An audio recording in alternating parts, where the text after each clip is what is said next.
Everyone. आज हम करेंगे चैप्टर नंबर 1 क्लास 7th का, जो कि है कहाँ, कब और कैसे। सारे इम्पोर्टेंट पॉइंट्स और एक्स्ट्रा पॉइंट्स जो आपके नीडेड हैं मैं इसमें डिस्कस करूँगा, और सारी चीज़ें यहाँ पे लिखी होंगी तो आप अपने बुक में नोट डाउन भी कर सकते हो, या फिर जहाँ पे आप नोट करते हो वहाँ पे उसको नोट कर सकते हो। Let's begin. बिहार दिवस 22 मार्च 1912 को पहली बार मनाया गया था, क्योंकि इस दिन बिहार बना था। और जो बिहार है ये बंगाल से अलग करके बनाया गया था। 22 मार्च को हम एक और चीज़ मनाते हैं, वो है वर्ल्ड वाटर डे। विश्व जल दिवस भी हम 22 मार्च के दिन मनाते हैं। इसके अलावा अब आते हैं गांधी मैदान के ऊपर। मैं यहाँ पे लिख देता हूँ वर्ल्ड वाटर डे। नेक्स्ट हमारे पास है गांधी मैदान। गांधी मैदान बहुत फेमस जगह है, क्योंकि यहाँ पे गांधी जी ने, अच्छा ये पटना में स्थित है, यहाँ पे आप देख सकते हो कि ये पटना में है। और ये इम्पॉर्टेंट इसलिए है क्योंकि यहीं पे से महात्मा गांधी ने भाषण दिया था, और चंपारण सत्याग्रह की शुरुआत हुई, और क्विट इंडिया मूवमेंट भी यहाँ से जुड़ा हुआ है ना। अगला सवाल यहाँ पे आता है, पॉइंट है पटना का प्राचीन नाम। पटना के कई सारे नाम हैं, और कुछ प्राचीन नाम जो कि फेमस हैं, जैसे पाटलिपुत्र, अजीमाबाद, कुसुमपुर ना। आगे हम देखते हैं हर्षवर्धन के बारे में जिक्र किया गया है। हर्षवर्धन एक रूलर थे, अगर आपको याद हो तो कन्नौज, अगर आपको आइडिया हो, यूपी में पड़ता है। तो कन्नौज के ये शासक थे, और मतलब एरिया बहुत बड़ा था, दिल्ली तक, और इधर लगभग बंगाल पूरा इन्होंने कब्जा कर रखा था। राजधानी इनकी कन्नौज थी। तो इन्होंने रूल किया था 606 से 640 सीई, मतलब क्राइस्ट एरा में, मतलब इस ड्यूरेशन में वो वहाँ के राजा थे। और एक कवि था इनके दरबार में जिसका नाम था बाणभट्ट। बाणभट्ट ने इनकी बायोग्राफी लिखी थी जिसका नाम था हर्षचरित्र। आई होप कि आपको चीज़ें यहाँ तक समझ आ रही होंगी। मैं लाइन बाय लाइन रीड नहीं करूँगा, मैं बस आपको इम्पॉर्टेंट पॉइंट्स और उससे फैक्ट रिलेटेड बताऊँगा। हाँ, इस बुक में आप पढ़ोगे 750 बीसी से लेकर के 1750 बीसी तक, मतलब 8वीं सदी के मध्य से 18वीं सदी के मध्य तक ना। यहाँ पे आप देख सकते हो कि हिंदुस्तान नाम का प्रयोग भारत और इंडिया के पर्यायवाची रूप में करते हैं, मगर ये नाम 13वीं शताब्दी में तुर्क सत्ता स्थापना के बाद प्रचलित हुआ। मतलब पहले हमारे देश को भारत नाम से नहीं जाना जाता था। टर्की के आने के बाद तुर्क से जो शासक आए उन्होंने हमारे ऊपर राज किया, और तब से हमारा नाम हिंदुस्तान रूप से प्रचलित हो गया। मगर इसके बारे में कुछ और हिस्ट्री जो कि आप यहाँ देखोगे। बाबर ने हिंदुस्तान शब्द का प्रयोग संपूर्ण उपमहाद्वीप के लिए किया। मतलब जब बाबर ने हमारे ऊपर रूल किया तो इस पूरे एरिया को, जो आप देख सकते हो मैप में, इस पूरे एरिया को हिंदुस्तान नाम से जाना जाता था। अब बाबर के बारे में हम कुछ पॉइंट्स जान लेते हैं, जो कि है बाबर 1526 में भारत आया। बैटल ऑफ पानीपत जो कि 1526 में हुई थी, उसमें बाबर ने इब्राहिम लोदी को हराया था। और एक किताब है जिसका नाम है तुजुके बाबरी, जिसको हम बाबरनामा नाम से भी हम जानते हैं।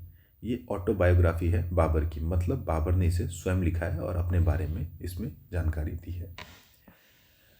अब आते हैं हम अपने प्यारे बिहार के बारे में जानने के लिए। बिहार,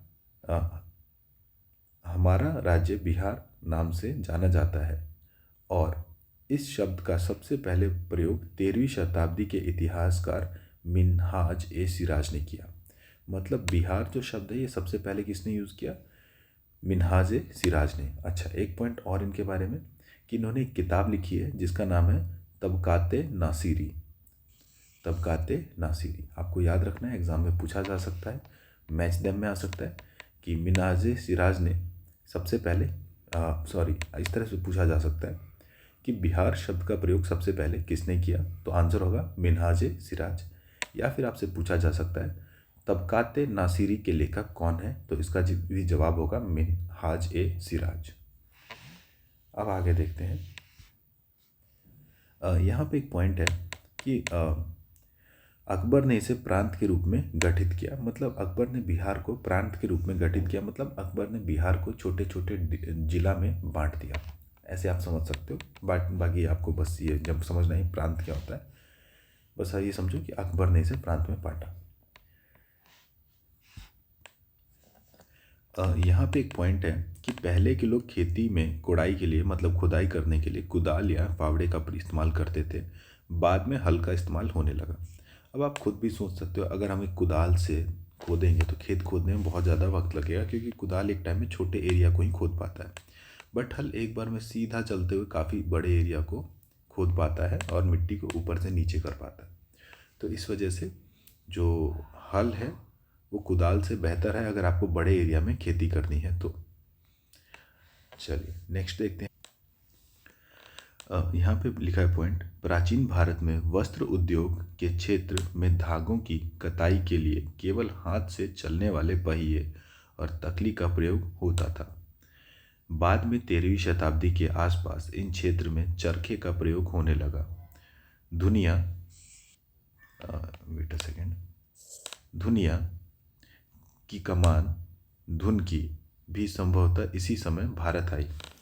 तकली से सूत काटने में बहुत समय लगता था, वहीं चरखे से सूत काटने की गति काफ़ी बढ़ गई। जैसे जैसे चरखे और धुनकी का प्रसार होता गया, सूती कपड़ों की गुणवत्ता एवं उत्पादन में वृद्धि हुई।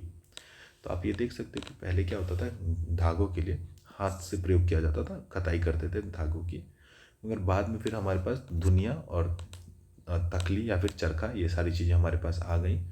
और इनसे क्या था कि कताई की स्पीड तेज़ हो गई और प्रोडक्शन इंक्रीज़ हुआ, मतलब कपड़े जल्दी बनने लगे, और जल्दी बनेंगे तो हमारे पास ज़्यादा सामान होंगे बेचने के लिए और लोग बेचने लगे। खैर इस पर कोई खास क्वेश्चन आ नहीं सकता, आपसे बस ये पूछा जा सकता है कि तकली, धुनकी या चरखा, इन सब का प्रयोग किस काम में होता है। तो आप ये आराम से बता सकते हो कि इनका प्रयोग किस काम में होता है। इम्पॉर्टेंट पॉइंट यहाँ पे ये है कि सबसे पहले कागज़ 100 ईस्वी के आसपास चीन में बनाया गया। कागज़ सबसे पहले कहाँ बना? चीन में। और उसके बाद हमारे पास दूसरा पॉइंट है कि हमारे देश में 13वीं शताब्दी में कागज़ का प्रयोग हुआ। और बेटा ऐसा है क्लास, ध्यान रखना कि इसके मल्टीपल आंसर अवेलेबल हैं। तो ऐसा नहीं कि 13वीं शताब्दी में, पहले भी हमारे देश में कागज़ था बट उसका यूज़ कम होता था। 13वीं शताब्दी में लगभग कागज़ का यूज़ हर घर में होना चालू हो गया या हर जगह चालू हो गया। जैसे आप एक एग्जांपल समझो कि मोटरसाइकिल आज से 50 साल पहले भी थी, मगर आज के ज़माने में लगभग हर घर में मोटरसाइकिल है, और आज से 50 साल पहले हर घर में साइकिल होते थे, आज हर घर में साइकिल तुम्हें नहीं दिखेगी। तो उसी तरह कागज़ एग्जिस्ट करता था 7वीं शताब्दी में, 6ठी शताब्दी में, बट 13वीं शताब्दी में इसका यूज़ बहुत ज़्यादा होने लगा और हर जगह ये अवेलेबल था।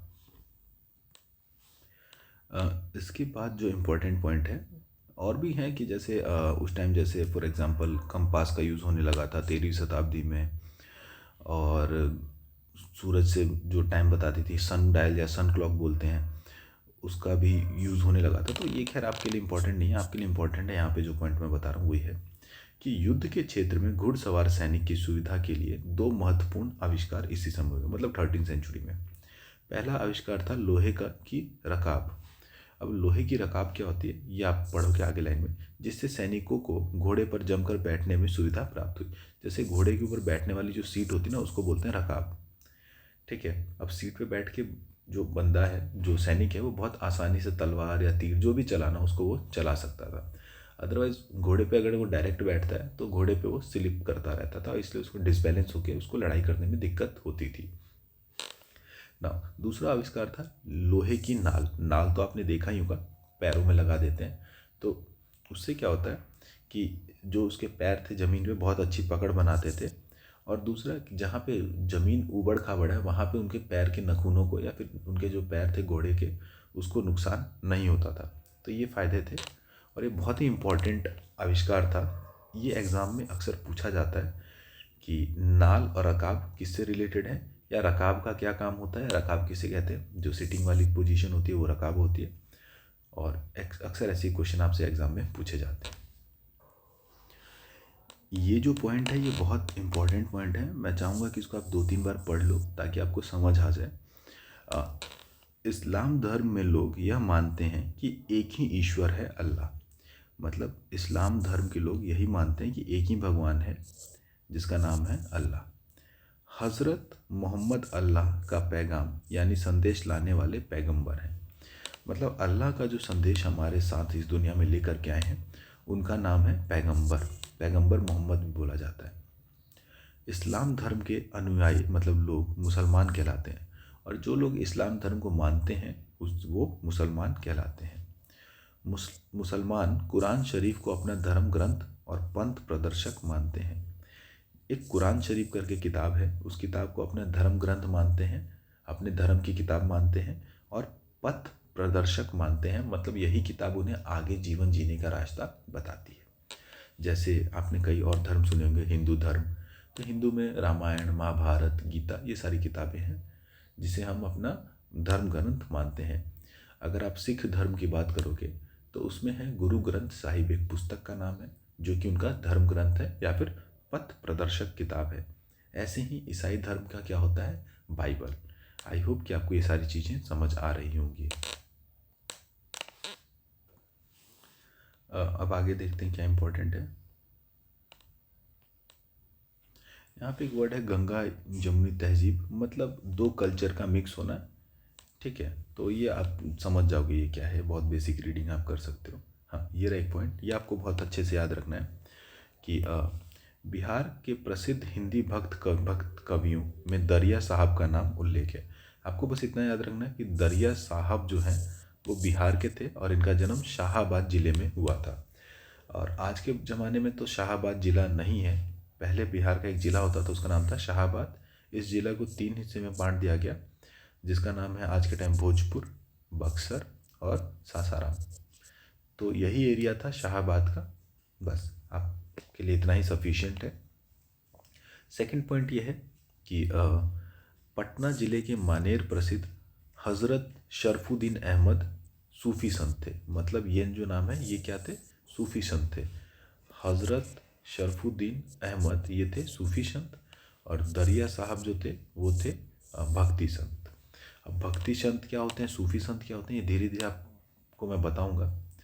बस आप सिंपल भाषा में ये समझो कि वो लोग थे जो हिंदू धर्म में अपनी मतलब पूजा पाठ के तरीक़ों को सुधारना चाहा, वो भक्ति संत थे। और जो इस्लाम धर्म में ऐसे लोग थे जो मतलब इस्लाम में फैली कुरीतियों को सुधारना चाहते थे, वो सूफ़ी संत थे। बस ये एक मोटा मोटी आपको बता देता हूँ, बाकी चीज़ें आप धीरे धीरे आपको आगे बताई जाएंगी। नाउ सबसे इम्पोर्टेंट एक पॉइंट है यहाँ पे, अरे वेट अ सेकंड, ये अभिलेखागार क्या होता है। ऐसा स्थान जहाँ पे दस्तावेजों और पांडुलिपियों को संग्रहित किया जाता है, इन्हें अभिलेखागार कहते हैं। बस जहाँ पे हम रिटन रिकॉर्ड्स हैं उसको सेव करके रखते हैं उसे क्या बोलते हैं, अभिलेखागार। बस इतना आपको ध्यान रखना है। ठीक है, आगे हम देखते हैं। नेक्स्ट पॉइंट बहुत इंपॉर्टेंट ये है कि एक लाइब्रेरी है जिसका नाम है खुदा बख्श ओरिएंटल लाइब्रेरी। ये पटना में स्थित है। बस आपको इतना ही याद रखना है कि खुदा बख्श लाइब्रेरी जो है वो कहाँ पे स्थित है, पटना में स्थित है।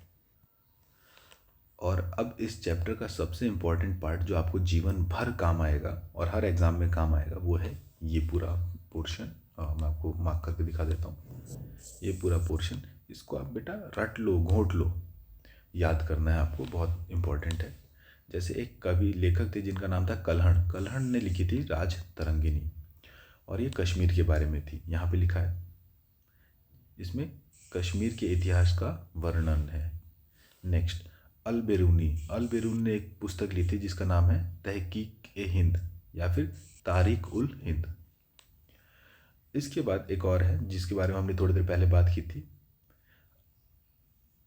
मिनहाज उस सिराज ने तबाक-ए-नसीरी लिखी थी, जो हमने अभी थोड़ी देर पहले पढ़ा था। और इसके बाद आपको मैं दिखाता हूँ जियाउद्दीन बर्नी, जिन्होंने लिखा था तारीख़-ए-फ़िरोज़ शाही। और इसके आगे है अबुल फजल ने लिखा था अकबरनामा। अकबरनामा जो है वो अकबर की बायोग्राफी है।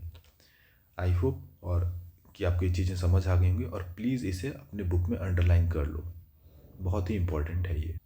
मैंने जैसे ही स्टार्ट में आपको बताया था कि बाबर ने अपनी आत्मकथा तुझे के बाबरी लिखी, जिसका फारसी अनुवाद बाबरनामा कहलाता है। एक बहुत ही ज़्यादा फेमस ट्रैवलर थे, यात्री थे, जो भारत आए थे और इन्होंने लगभग 14 वर्ष भारत में बिताए। और इन्होंने जो अपना यात्रा के बारे में जो पुस्तक लिखी उसका नाम था रहला। बहुत इम्पोर्टेंट है, बहुत ही ज़्यादा इम्पोर्टेंट है। और हाँ, ये मोरक्को से आए थे। ये कहाँ से आए थे? मोरक्को से भारत आए थे। मेरे ख्याल से इस चैप्टर के सारे इंपॉर्टेंट पॉइंट्स हमने अंडरलाइन कर रखे हैं। इसके बाद बहुत बेसिक सी चीज़ें रह गई हैं, वो आपको मैं बता देता हूँ कि एक ऑथर थे जियाउद्दीन बर्नी, ठीक है। ऐसे ही एक और ऑथर थे इमामी। बस इन्होंने कुछ कुछ लिखा है और हम ये देखते हैं कि जिस इतिहासकार ने कुछ बातें लिखी हैं, अगर दोनों ने सेम बातें लिखी हैं तो हम उस बात को सच मानेंगे, और दोनों ने अगर कुछ अलग बातें रखी हैं लिखी हैं तो हम उस पर संदेह करेंगे, जब तक कि पक्का प्रूफ ना मिल जाए उनमें से कौन सा सही है। आपको इस पर ज़्यादा ध्यान देने की ज़रूरत नहीं है। अब आते हैं क्वेश्चन आंसर पे। तो ये रहे हमारे पास, और इन्हें आप खुद करो। इसके बाद मैं ऐसा करूँगा कि एक वीडियो अपलोड करूँगा जिसमें सारे क्वेश्चन आंसर डिस्कस होंगे हर चैप्टर के।